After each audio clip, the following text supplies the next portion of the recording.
So, welcome all the students. Today we would be having a session on what are the hypotheses at the germline and somatic cells at the somatic cells level, that how the genome rearrangements are happening during B lymphocyte differentiation, that is giving rise to altogether different kind of antibodies depending upon the variation in the variable light chain and heavy chain. So the main learning objective of this lecture is to learn about the basics of germline and somatic hypothesis of B cell gene rearrangements, concept of genome rearrangements that is happening during B lymphocyte differentiation. At the end of this lecture, you will be getting to understand the detailed mechanism that how the genome or how the gene segments are arranging themselves during these at the germline cells or at the somatic cells level, so as to give rise to a altogether different kind of antibody, or how they are basically giving rise to diverse antibodies. So, if you people remember, when we discussed about structure of immunoglobulin, also this was a structure in which we discussed that there are two heavy chains and there are two light chains, as you can see, of which there are two separate region. This is variable heavy region and constant heavy region of this complete thing. These chains, these are held together by disulfide bonds as it is shown here. At one end, at the variable end, amino terminal is present, and at the base, the carboxyl terminal is present.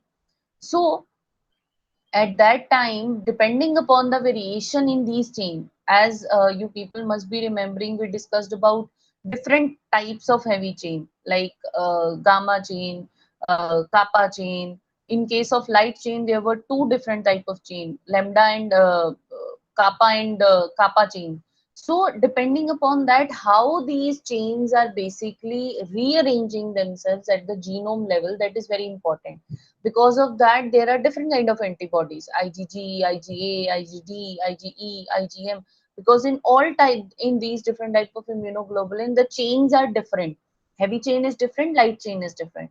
So how it is getting rearranged, how we got to know about that, what were the models that were proposed by the different scientists who basically gave the information that the genome rearrangement is happening.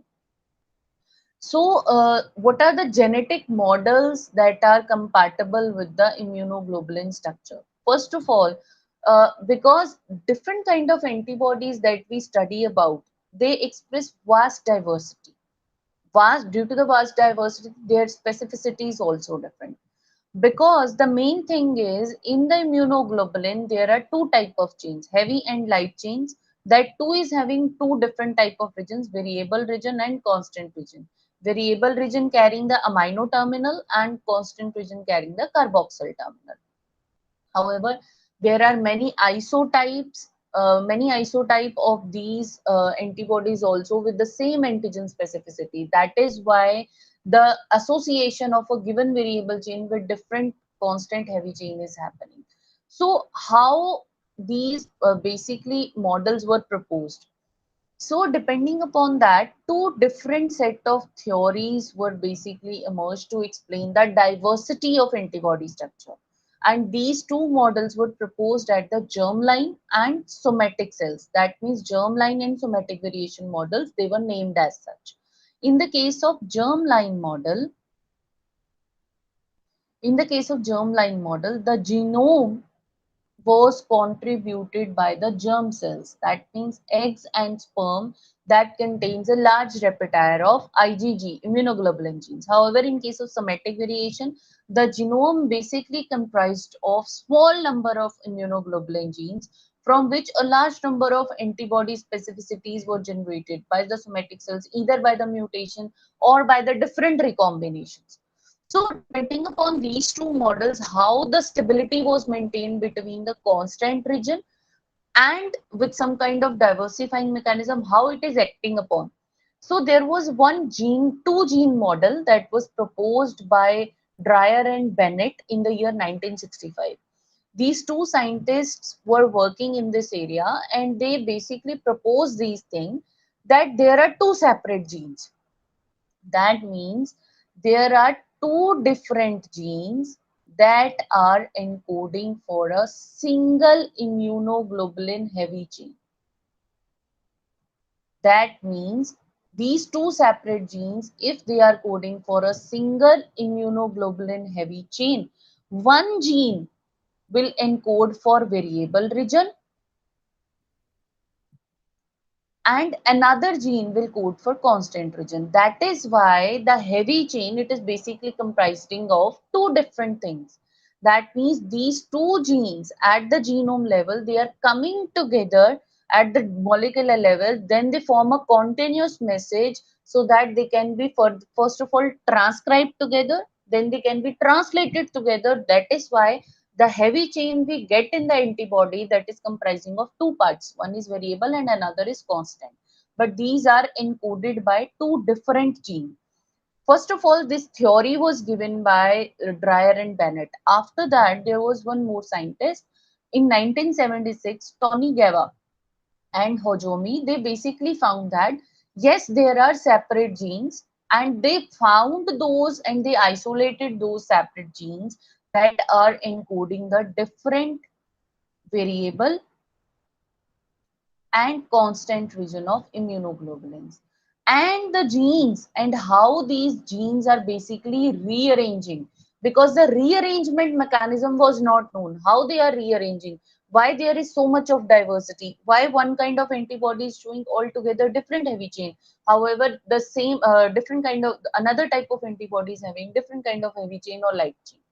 So because of their work, they were also awarded a Nobel Prize in the year 1987. So this was the basic mechanism that was happening at the germline level. As you can see, germline level. Herein, the red boxes are showing the variable region, the genes encoding for the variable region. This J region, it is encoding for the joining part, and C is for constant. So what is happening here, as you can see, at every place RE word is written. This RE word corresponds to restriction enzyme. That means there is a site of restriction enzyme. That means we can carry out restriction digestion here. So whenever you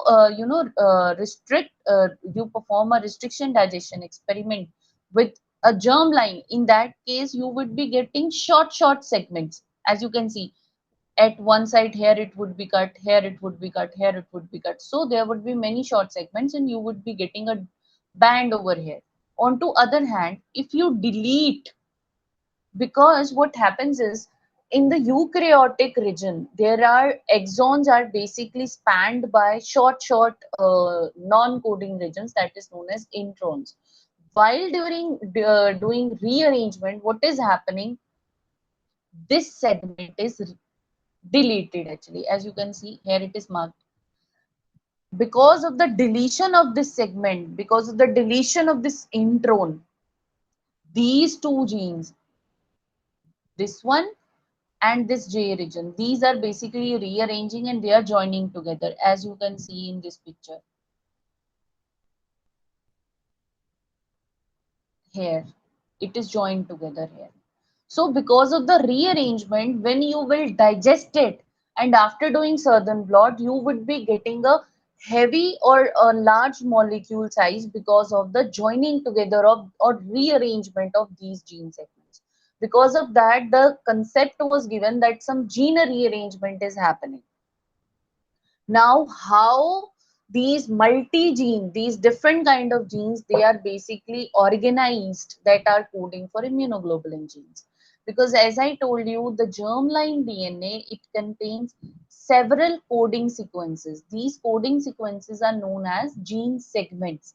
And these gene segments are separated by non-coding regions, which we call it as introns. So when these gene segments, that means coding regions, that means exonic part, when they are rearranged during B cell maturation to form functional IgG genes, that means immunoglobulin genes. However, each of different type of multi-gene family, they have distinct feature. So depending upon what kind of chain we are talking about. For example, if you are talking about kappa and lambda light chain family, they contain VJ. VJ means variable and joining region is joined together, and the constant segment. These rearranged variable VJ segments, they encode the variable region of the light chain, and this C region, it will encode for the constant region of the light chain. In case of light chains, that is why there is different variable region and different constant region.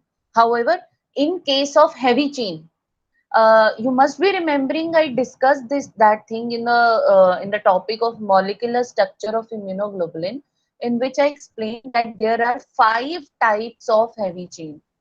That is gamma, delta, epsilon. There were 5 chains.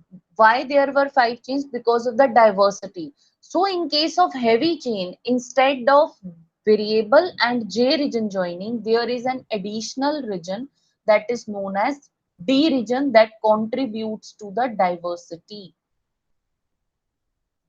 This is the main that contributes to the diversity of heavy chain. That means the heavy chain family, it encodes VDJ and C gene segments, wherein this rearranged segment VDJ, that means variable diversity and joining gene segments, it will encode the variable region of the gene segment, and each of these variable gene segments will be preceded at the 5' end with the leader sequence or leader peptide that basically help in guiding the heavy or light chain through the endoplasmic reticulum, because they get themselves synthesized in the endoplasmic reticulum of any type of cell. In that case, this leader peptide basically guide them through their path that they have to move at this location. So once this peptide has guided that this immunoglobulin has to reach at this position, this signal peptide or leader peptide is cleaved from the nascent light and heavy chains before the final assembly of immunoglobulin molecule. Now we'll be discussing about lambda chain multigene family, that how it is rearranged.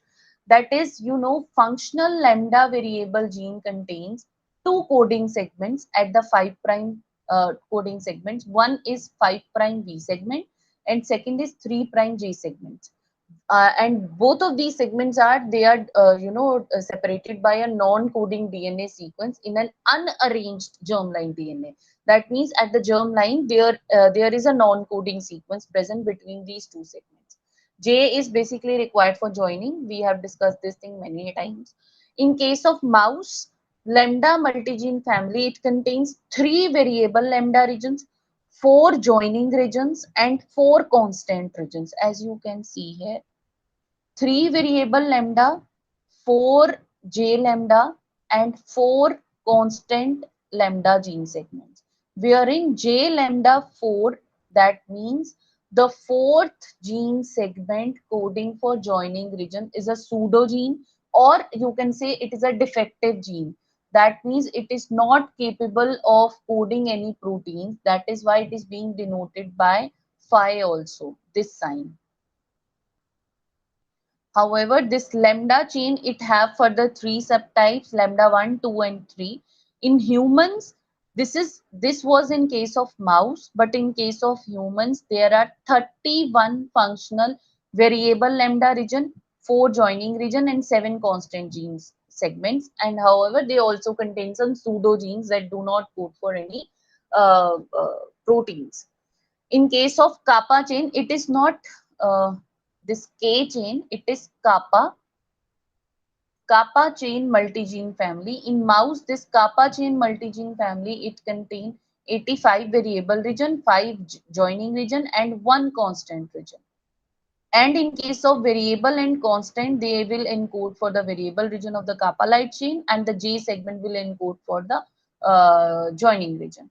There are no subtypes of kappa light chain, as there are only 2 chains of such type who are having further subtypes, like lambda chain is having 3 subtypes. So in humans, this kappa light chain family, that means the antibodies that are synthesized in humans, in that case the diversity is more as compared to mouse.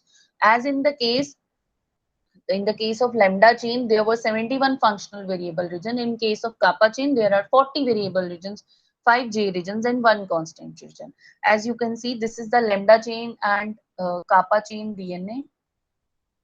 This is the variable region. This is the leader sequence, leader peptide that help through the guiding.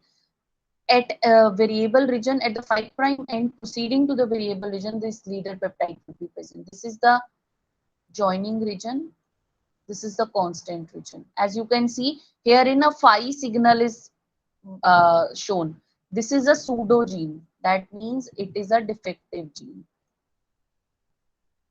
Pseudo gene. And in between these segments, the non-coding regions are present. This is in case of lambda chain. This is in case of kappa chain. As you can see, variable kappa 1, 85. This is in case of mouse we are showing. Variable kappa 1, variable kappa 2, and up to n, where n can be 85. These are the leader sequences. These are the joining regions out of which this gene is defective. That means pseudo gene. And this is one constant region that will encode for the constant segment of immunoglobulin. Next is heavy chain multi-gene family. Till now we have discussed about light chain rearrangements, that how they are rearranging, how many segments are there. Now is heavy chain multi-gene family. First of all, there was a scientist named Leroy Hood who proposed the existence of an additional gene segment in heavy chain variable region. And that region was designated as D, that was basically contributing to the diversity of heavy chain. So these heavy chain multi-gene families in case of humans, at the chromosome number 14, they were comprising of 51 variable region, 27 diversity region, 6 J region, and a series of heavy chain gene segments. And these heavy chain gene segments were basically consisting of many coding parts and non-coding introns. In humans and mouse, both these heavy chain gene segments, they are arranged in a order. That order is C constant nu region, constant delta, constant gamma, constant epsilon, and constant alpha. This is the heavy chain DNA, VH1 to VHN. These are the leader sequences. These are the diversified regions. These are the joining regions. And these are the rearranged constant region. As you can see, C mu, C delta, C lambda, C gamma, C alpha, C epsilon. So the basic difference between the chains and the number of segments between human and mouse is shown in this table. In case of lambda, lambda light chain, kappa light chain, and heavy chain. In case of humans, the chromosome is 22. For kappa light chain, it is present on chromosome number 2. For heavy light chain, it is on chromosome number 14. Next is variable region gene rearrangements. However, these variable region gene rearrangements, they occur in a sequential manner during the B cell maturation that is happening in the bone marrow. The heavy chain variable region first of all rearrange themselves, then the light chain rearrange. That means whenever an immunoglobulin is being synthesized, at first variable region of heavy chain would be rearranged first of all that region would be formed. After that, light chain would be rearranged to form the variable region. That means this process of variable region gene rearrangement will produce mature immunocompetent B cells, which will produce antibody with a binding site that will be encoded by a particular sequence present onto the variable region. Because first of all, we require variable region for the antigen binding. So the rearrangement of the heavy chain constant gene will takes place later once the antigen is being recognized. So this is the VJ rearrangements in light chain DNA. Whether in case of kappa or lambda light chain, the rearrangement of variable region V and J segments is required. In humans, any of the functional variable rearranged variable region can combine with four functional constant region, and they can have a different type of combination. But in case of mouse, the things are more complicated, because in humans and mouse, the kappa light chain DNA, any one of the variable kappa region can be first of all joined with the joining regions. So the rearranged genes will be having a short leader peptide at the 5' end and a joint VJ gene segment, and along with that a second intron would be present between this variable joining region and this constant region. So you can say this is the variable joining region. Here is the leader peptide. This is one intron. Then there would be, this would be second intron, and here would be the constant region. So there would be two introns that has to be removed before the final combination. So this is the complete chart that how it is happening. Germline kappa chain DNA, variable kappa 1, variable kappa 23 to N. These are the leader sequences. These are the joining regions. This is a pseudo gene. This is the constant region. First of all, this V and J region will join. That means rearranged kappa chain DNA. In that case, the intron between the variable and joining region would be removed first. So once it is joined, this is VJ joining. After that, it would be transcribed. When it would be transcribed, first of all, primary RNA transcript will form, in which we would be having one leader sequence, the complete region that will be encoding for the variable part, joining part, and constant part. After that, this is the primary RNA transcript. That means premature RNA. After that, it will be getting matured by the post-translational modification due to the polyadenylation or RNA splicing. So once this RNA splicing is happening, that means these introns would be removed in the splicing step. And polyadenylation means at this 3' end, and poly A tail would be added like this, AAA. Adenine residues around 200 in number would be added here. So the final mature RNA, this is the mature messenger RNA. It would be having a leader sequence, variable region, J region, and constant region. And here it is a poly A tail. Now the nascent polypeptide would be redirected so as to form a functional light chain. For that, this is a nascent polypeptide chain onto which this leader sequence first of all be removed before the final formation. So this leader peptide, this L would be removed, and this would be our final kappa light chain DNA, rearranged kappa light chain DNA. Then in case of heavy chain, in heavy chain there was an additional segment that was D region that codes for diversity. So this process required two separate rearrangements events within the variable region, because D heavy chain G segments, diversity gene segments will first of all join to a J segment. Then this final DH segment will join to a variable region segment so as to form VDH gene segment that codes for entire variable region. And then rearrangement produces a short L exon and intron, a joined VDJ segment, then another intron and a series of C gene segments. That means again we would be having two introns in between these variable and constant region. So this is the rearrangement part, that how it is getting rearranged. As you can see, germline heavy chain DNA. These black one are leader chain sequences. Red ones are variable region VH1 to VHN. Then diversity regions. These are 13 diversity regions. These are joining regions. These are constant regions that are arranged in a manner mu, delta, gamma, epsilon, and alpha. After that, first of all, these two regions will join. That means D and J segments will join. So here you can see, after the joining, this intron is removed. That means it has been removed from here and it has joined with the J segment. Once this has been joined, then this variable region segments will join with this final joint segment. So this region would be deleted. So once it is deleted, VDJ joining is happening. This is the rearranged heavy chain DNA.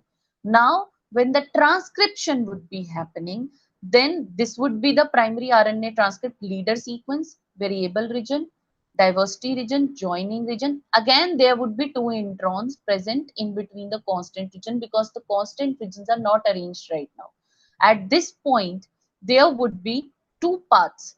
Either this would be the mature messenger RNA after the polyadenylation and splicing. As you can see here, the poly A tail is added. Reader sequence V, D, J, C new. Now at this time, whether this new region would be added, constant region of new chain or delta chain. If the new region is added, in that case, this is the fate. In that case, the constant region that would be expressed by the immunoglobulin that will comprise of the new heavy chain. And in case this delta region was added during the rearrangement, then this would be coded for delta heavy chain. And this immunoglobulin will encode for IgD, because delta heavy chain is present in case of IgD. So depending upon the rearrangements, because in the humans these 5 different type of antibodies that are present, that are basically contributed due to the variation in these constant heavy chain segments. Depending upon which gene is rearranging and which gene is rearranging at the final mature messenger RNA level, depending upon that the antibodies form. So this is the mechanism of variable chain DNA rearrangement. That is, there is a recombination signal sequence that will direct the recombination. There is a nucleotide sequence of RSS, that is recombination signal sequence. If there is 2-turn recombination signal, then a 23 base pair segment is used, and in case there is 1 turn, there is 12 base pair. So this is the one, that this recombination signal sequence is normally found flanking each germline V, D and J segment. That suppose this is the V, D, J segment, and these are the flanking regions. And up to these flanking regions, these recombination signal sequences would be present. One RSS is located at 3' to each variable region, that means over here, and 5' to each J region, that means over here, on both sides of each D gene segments. That means from here you can easily understand, this is the variable, this is the D, this is the J. That means one recombination signal is located 3' to each V. So this is the 3' signal. So I can write R here, recombination signal sequence. On the other hand, 5' to each J. That means 5' to each J is over here. That means our D segment is having recombination signal sequence on both the sides. This is the presence, that how they are present. So they are basically function as signal for the recombination process that rearrange the genes. So each RSS, they basically have a conserved palindromic heptamer and a conserved AT-rich nonamer that is separated by 12 and 23 base pair sequences. 12 base pair, if it is present, it goes for 1-turn recombination signal, and 23 base pair, if it is present, it goes for 2-turn recombination signal sequence of DNA helix. That means these signal sequences having 1-turn spacer, they can join only with RSS having 1-turn spacer. That means 1 turn, 1 joining rule. Next is enzymatic joining of gene segments, how they are basically joining. That we are saying it as they are joining together. But how? Is there role of any enzymes, or there are some other mechanism that are playing the role? So yes, these VDJ recombination takes place at the junction between RSS, that is recombination signal sequence. And these coding sequences is catalyzed by a enzyme known as VDJ recombinase. That this is the enzyme that basically brings about the joining. In 1990, the few scientists, Baltimore and David Schatz, they basically reported the identification of 2 different recombination activating genes, that is RAG1 and RAG2, that were coding these enzymes. These enzymes, RAG1 and RAG2 proteins, and the one more enzyme, that is terminal dioxynucleotidyl transferase, that is TDT, they are the only lymphoid specific gene products that has been found to be playing major role in the VDJ gene rearrangement and joining. This is the recombination signal sequence point, that how they are basically joining together. As you can see, This is the variable light chain. This is the joining region. At the 3' end, there is one recombination signal. At the 5' end, there is one recombination signal, as you can see. Now, what would be happening? First of all, recognition of RSS by RAG1 and RAG2 would be happening, and synopsis would be happening. As you can see, there is a dotted line. Because of that, the gene would be rearranged. Then is single strand DNA cleavage. So here the cleavage would be happening by RAG1 and RAG2 enzymes. As you can see, here the cleavage is happened over here and over here. So because of that, hairpin formation would be happening. Now I am shifting to this because there are two pathways, deletional and inversional. First of all, I am discussing deletional, in which after this hairpin formation and double-stranded DNA break by RAG1 and RAG2. As you can see, there are two U-shaped signals over here. So because of that, hairpin formation is happening. After that, there would be a random cleavage of this hairpin that has been formed. Because there is a coiled structure. This is known as hairpin. So this random cleavage of hairpin by an endonuclease enzyme, it will generate the site for the addition of further P nucleotides. So once it is cleaved, as you can see here, there would be addition of heavy chain gene segments of N nucleotides by terminal dioxynucleotide transferase, and then the final repair and ligation of coding sequences would be happening, and there would be role of some double strand break repair enzymes that would be playing a role, and the signal would be joining in a this manner. However, in case of inversional, as you can see, the signal is at the 5' end. However, in case of deletional, it was at 3' end. Then this is the 5' end J segment. First of all, again, the steps would remain same. Recognition by RAG1 and RAG2. First of all, it is recognized and the direction is inverted. Then after that, single strand DNA cleavage, as you can see, at one end it is joined, at another end it is being breaked. After that, hairpin formation, again there are U-shaped signals here. Then random cleavage would be happening by endonuclease. As you can see, the cleavage is done. Then optional addition of hydrogen chain gene segment, this would be the coding joint, and the double recombination signal would be removed. So this was all about for today. These are the few MCQs pertaining to this lecture, that how these light chains or heavy chains, they are getting rearranged, which kind of chains are they are basically rearranging, what is which kind of antibodies are being expressed onto the B cells, how the RAG1 and RAG2 proteins are basically bringing about the recombination and gene rearrangements, how the heavy chains they are being encoded, what is the difference between heavy chain coding, heavy chain rearrangement or light chain rearrangement, and what is the step, what are the steps, as you can see in the last question, which of the following is the sequential process of gene rearrangement of kappa light chain, that what would be the first step. First of all, variable region will join. First of all, transcription would be happening, so you have to select the one. So these are uploaded onto the LMS. Thank you so much for listening.